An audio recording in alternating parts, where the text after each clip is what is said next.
70,000 people are here, and then Bob Dylan is the reason for it. Inspired by their true story. For anyone who's gonna hold your attention on a stage, you have to kind of be a freak. Are you a freak? Hope so. And starring Timothée Chalamet as Bob Dylan. He defied everyone. Turn it down! Play loud! To change everything. Make some noise, BD. Timothée Chalamet, Edward Norton, Elle Fanning, Monica Barbaro. A complete unknown. Only in theaters Christmas Day. Rated R. Under 17, not admitted without parent. This episode is brought to you by Amazon Prime. There's nothing sweeter than baking cookies during the holidays. With Prime, I get all my ingredients delivered right to my door, fast and free, no last-minute store trips needed. And of course, I blast my favorite holiday playlist on Amazon Music. It's the ultimate soundtrack for creating unforgettable memories. From streaming to shopping, it's on Prime. Visit Amazon.com/Prime to get more out of whatever you're into. Good morning, guys, and welcome to the podcast. Happy holidays, and hopefully everybody had a great Thanksgiving week, restful. Today's guest is a doctor of musical arts she's a registered nurse. And she's also a martial artist and investor. She's doing a whole bunch of creative endeavors. She's an author, a confidence coach, and an advocate. And I'm really happy to have her on the show to discuss her experiences, her journey, and inspire the audience and add value. So Alexandra Dotcheva, welcome. Thank you, Chris, for having me. My pleasure. Yeah, I'm really interested in your story. So talk about, because you were a doctorate of musical arts and then you changed. And so talk about this journey and what all of the lessons you learned along the way. The journey was that I was born in Bulgaria. I had Bulgarian parents, of course, musicians, or both musicians. And when you're in Eastern Europe and your parents are a certain profession, especially in the arts, there is not much room for negotiation. So they wanted me to be a musician like them. And I started the violin at age 6, pursued a specialized nurse music school for 12 years, then bachelor's in violin, master's and doctoral in the United States in violin.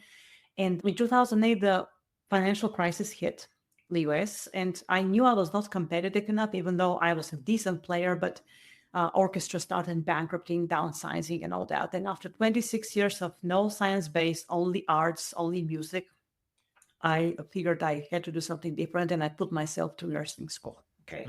So I spent a lot of time studying, replaced the 9-hour violin practice a day with 9 hours, 12 hours reading of textbooks before I even started these prerequisite science classes because I have no science base, let alone in English. And it was interesting. I joined the workforce as a nurse in 2011. I have been a nurse 13 years. And in 2014, I became a real estate investor. I now have 3 real estate investment businesses. I manage them myself. And it has been an excellent transformation all along because I did have a ton of problem with self-confidence and no creativity whatsoever, being confined between 4 walls, practicing all these hours for 26 years and eventually 29 years until I graduated nursing school. So the financial crisis and all the challenges really turned out very well for me. But investing has been a major part of my life, and I recommend everybody to learn how to invest for the sake of financial freedom and more choices in life. Very fascinating journey, and there's so much to unravel. I was talking with my wife the other night, and I was like, yeah, if it weren't for investing, these past years, I would be in a really not as good place. And as at that time, investing takes time, it takes energy, it takes money. And at that time, it's, oh man, but then you start to see, and every successful person I know is always investing either in themselves or in assets. And really, so we'll dive into kind of the topics. One thing is talking about is just a lot of people, they put their heads in the sand and the world is changing, and they still hold on to these ideas. And now we have artificial intelligence coming that's going to upend a lot of people. So how do you assess your current life situation and create concrete goals? I just really stay updated with the times, and I constantly learn because I'm approaching 50. And in order not to get old and obsolete, I have to keep up with all the pace. And keep in mind that in Bulgaria, I hadn't touched a computer till age 23 when I passed my TOEFL test for as a foreign language for the college requirement for America.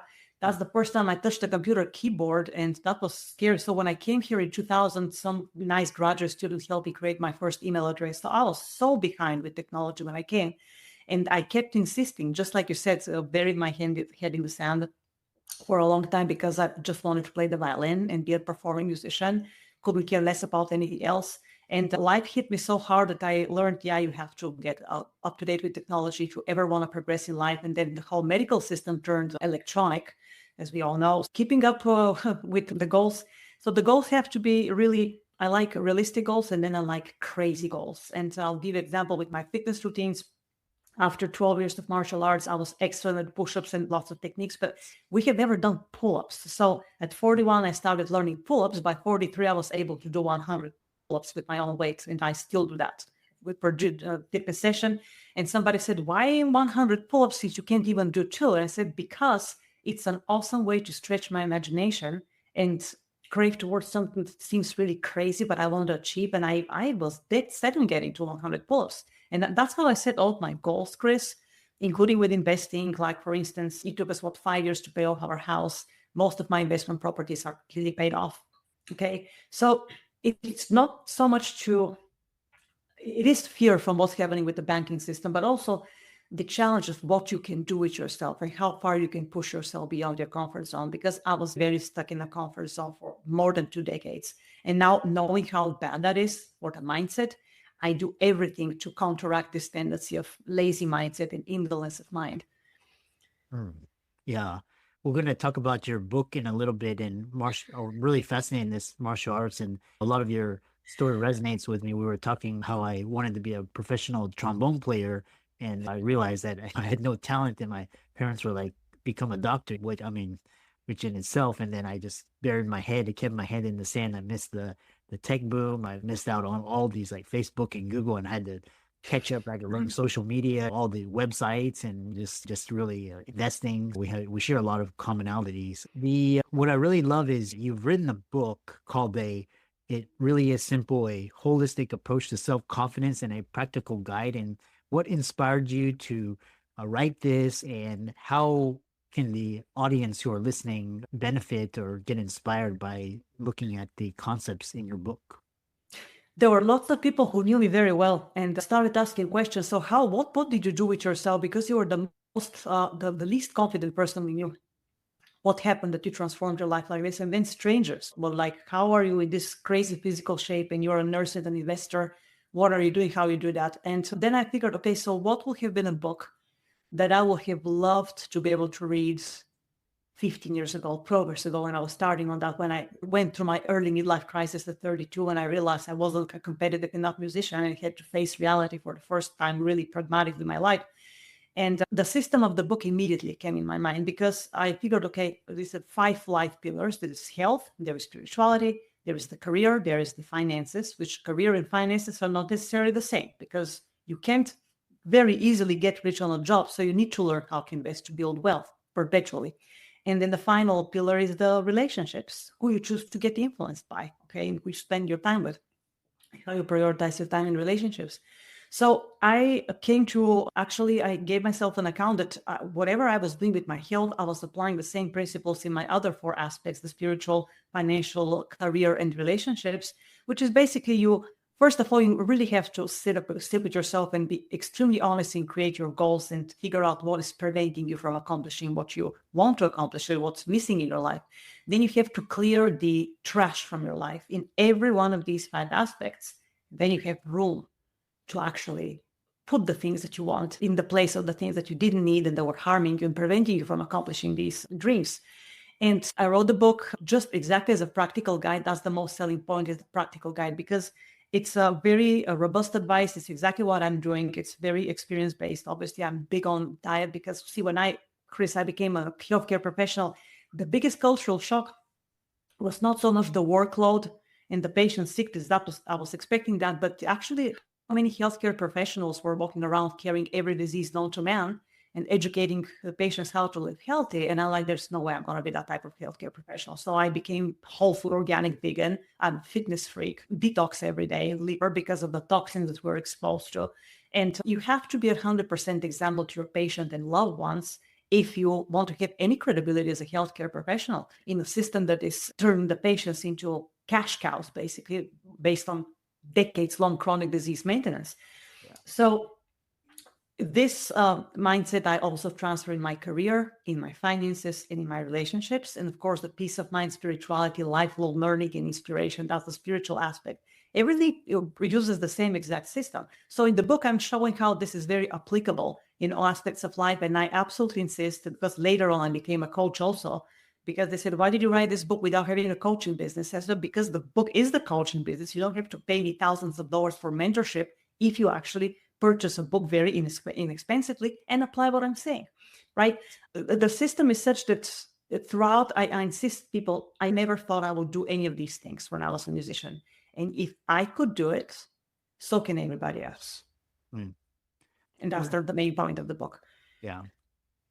Yeah, what I've really fascinated, I encourage the audience to check it out. The links will be in the show notes. And later on, we're going to be talking about martial arts and mindset. And what I gathered from your experiences learning and training, because basically musicians, I have a lot of friends that are musicians, and basically it's basically a small fine motor athlete. You have to have the same dedication and you have to have the same mindset, and you're still performing. What is the role of martial arts and spirituality in how does it help you succeed in your business, your finances, your career, and in your social, in your relationships?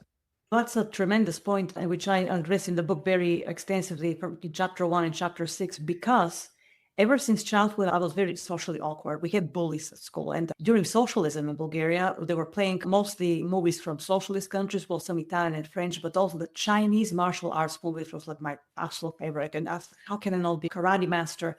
I started practicing secretly in the bedroom. My father found out and he just almost killed me, because how can you practice karate on your own? You're going to break a finger. You will not be able to play the violin. Forget about it. You're forbidden to talk about it for now. And he just put my dream in a matter of 15 minutes.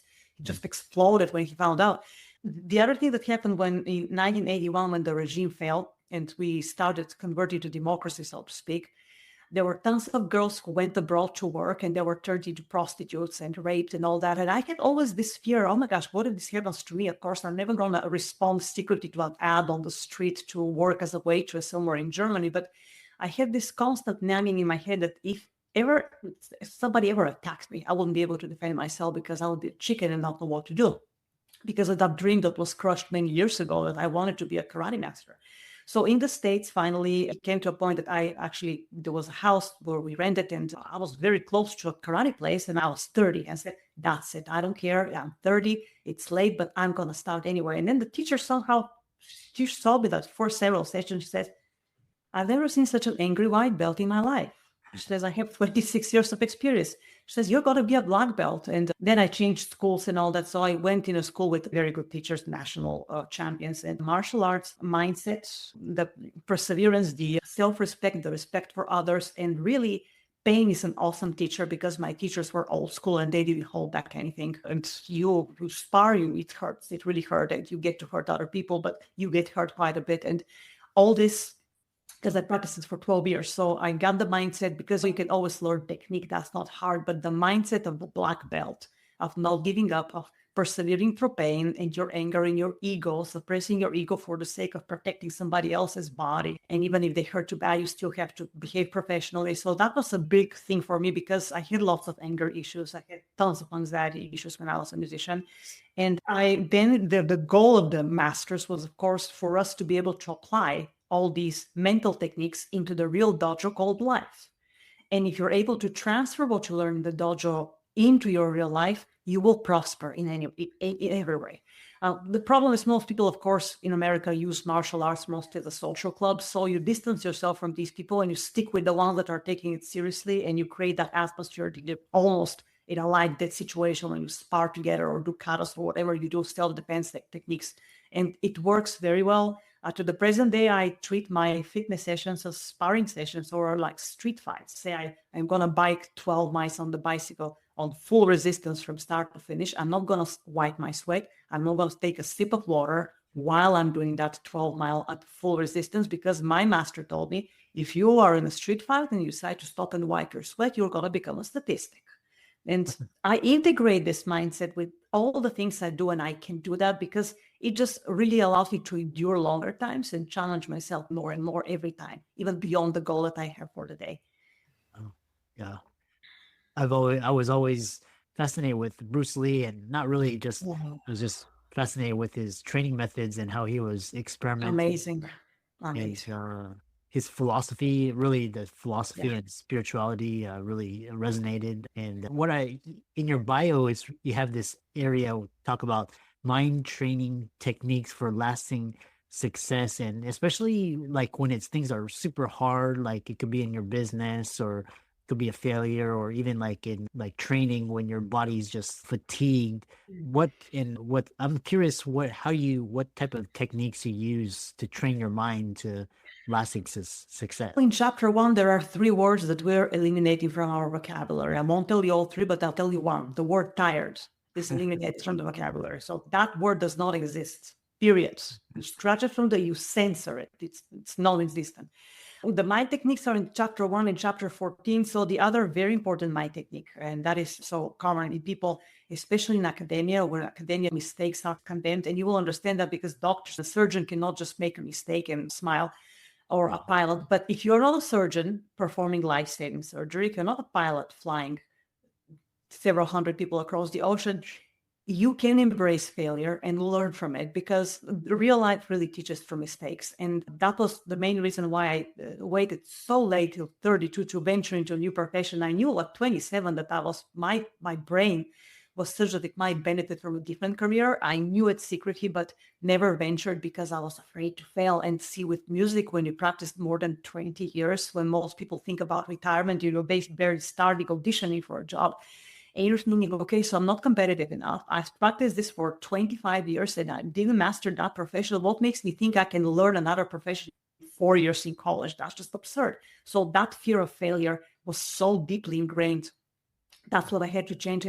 So many of the mind techniques in the book help with that. If you have to address your fears and if you have to embrace failure, you absolutely cannot be afraid of failure if you want to make any progress with your life. Uh-huh. Yeah, I love that. And because I know I've always been fascinated with just the Eastern European way of training their Olympic athletes, just like visualization and the way they mentally, not only just physically, but mentally condition their athletes and perform at the highest levels, which is, I've always been fascinated with psychology and just personal development. The other question, because you alluded to U.S. healthcare is, quite frankly, it's a joke, and they want you to be sick so that the drug companies and they can get rich off of you, the insurance companies. Talk about how to keep your body free of toxins, and what does that mean? Once you learn that your body is constantly exposed to between 20,000 and 2 million toxins every day, and that's not just the food, but also the air, water, environment. And we have minimized all the chemicals in the house, extremely mindful about that. But the toxicity, I have been always a big advocate for stimulating your body to increase its own resources. So in the liver's case, that will be the glutathione, that powerful antioxidant molecule that's reduces free radicals and cleans so many things and boosts your immune system, which decreases with age. The immune system decreases with age, and so does the liver's production of glutathione. So I find every way to increase my glutathione production every way. Now, on a very daily basis, some people take glutathione like supplements. I don't take any supplements, Chris. I know that glutathione can be also plant-based in some cases, because I'm vegan. I don't want to consume any animal products, but going through the GI system, it gets digested. So it's nothing like stimulating your own liver to produce its own resource. Okay, so that's where I'm geared with the detox. And I do it relentlessly every day. I don't compromise at all, unless I travel to see family, which is once every 2 years. So once every 2 years, I can afford not to detox for 10 days. But other than that, I may document on my patients till 12 midnight. I don't care. I'm detoxing after that. That's nothing that I say, oh no, it's going to be tomorrow. It's absolutely going to be today. Just like with the fitness routines and like my diet, I don't compromise at all. Okay, because your first source of detox really is your diet, but then there are specific detox that you can do orally or rectally, however you want. Okay, so many choices. So people are comfortable with different things. So when I teach people, I teach them the most economical ways to detox. They're not necessarily the least time consuming, but you deserve to dedicate an hour of your day to yourself. Okay, so I tell you, it's nothing wrong with that. You're no less important than anybody else. And yes, you need to focus on your diet preparation, your detox, and your exercise, because that's what keeps you young and healthy. Yeah. So one thing is that I've been experimenting with is this idea of just fast. And I know some people it's incredible. You do 3, 5 day, 7 day fast, but I did a 3 days fasting in September. My next one is due in March, yeah, 72 hours. And intermittent fasting at least twice a week, 13, 14 hours. yeah, yeah. It's wonderful. And how about sauna? Is that a good way to detox as well? Sauna or It can be. See, I'm in Arizona, so going outside in the summer at 114 degrees, I don't even have to pay for a sauna. Now in the fitness, I have reservations because I don't know the hygiene of the other people, so I don't use the fitness sauna. I just use my backyard. But sauna is great. Wet or dry sauna, depending what you want to accomplish, is of course, if you have access to that, it's nice. However, again, I like herbal preparations for specific liver detox to address the glutathione production in my body, and also decreasing inflammation through a lot of turmeric consumption. And again, I don't buy capsules because I don't know what's in the capsules. I buy the actual organic powder and then I blast myself with it. Then you ginger. There are tons of foods that have amazing properties to eliminate inflammation and boost your immune system. Okay, but saunas, detox, yes. Will I use it exclusively? No, because sweating in itself, for one thing, I sweat a lot when I run and bike, because my cardio routines are ridiculous. But sauna is a nice variety. It feels very nice. It's very pleasant. You just sit there and sweat, and that's nice. But that'll make me very lazy, though, Chris. If I go to the sauna, then I might decide to substitute for the cardio, and I'm not going to give the cardio up because it's painful, and I like that pain tolerance. yeah.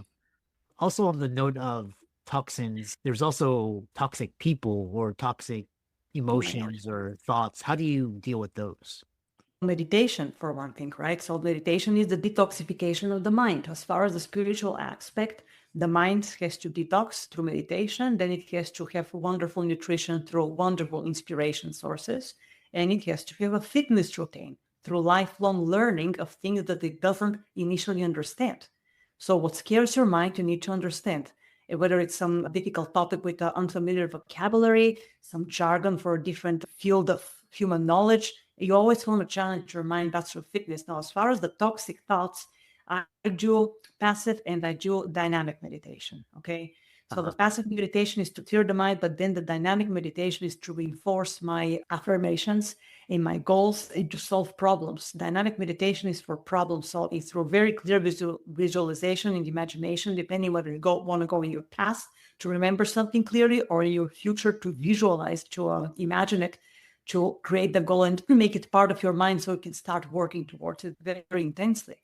But that really keeps my mind busy enough to not allow toxic thoughts. And that's a good thing you mentioned that, because like I said, I was a very angry and anxious person. So I was full of toxic thoughts when I was younger.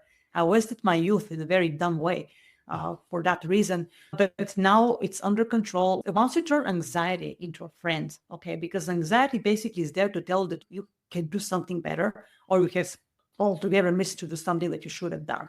And you know it, but you don't want to admit it, and you get anxious because you're not stupid. You know that you should have done something that you didn't do, and your anxiety is telling you basically, okay, wake up and let's get this done because you have other things to do as well. So you befriend your anxiety, and then everything changes in your life. And it's not an overnight process. Absolutely. It took me several years to do that. Yeah. Yeah. How can people find you and follow you and reach out to you and learn from you? I have a website. It's called holisticselfconfidence.com. The paperback is available in the US of the book. It really is simple, a holistic approach to self-confidence. The ebook is available worldwide through the website, much cheaper than the paperback. It's also the same price on Amazon, Barnes & Noble, Apple Books, Smashwords. It's all the ebook is available on its websites, but the paperback people can find from the United States and ship to the United States. Yeah. Alonja. Yeah, I really like that. And thanks so much for coming on, and keep up the great work. Chris, thank you so much for having me. Thank you.